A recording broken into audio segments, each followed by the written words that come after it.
Every morning, my day starts with a dog walk. Me and Walter head off down to the coastline, which is just the other side of the village. The weather changes every day, so we always get something different to look at. And it's just a great way to start my day off, really.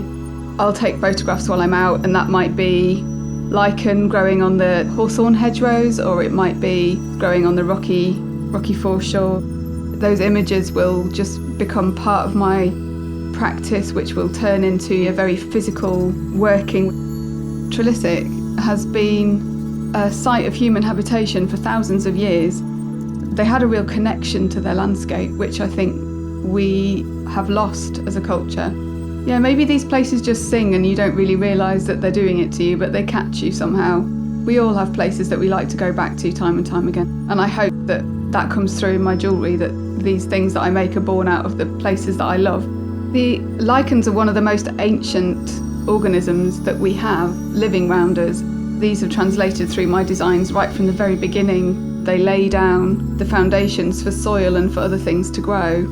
So I suppose, whilst being really tiny, they're fundamentally so important to our ecosystem and how it thrives or doesn't thrive.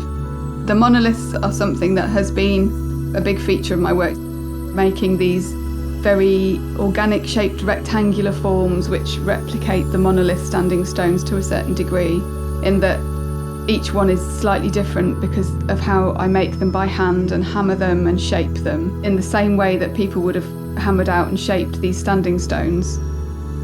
The talisman pieces of work that I make are etched with the names of wild species, so birds, wildflowers, lichens, heritage apple varieties, different kinds of seaweeds, in a bid to maybe have those names written down so that people learn them and maybe even look them up and find out what they look like, so when they see one they can just be happy that they know what it is.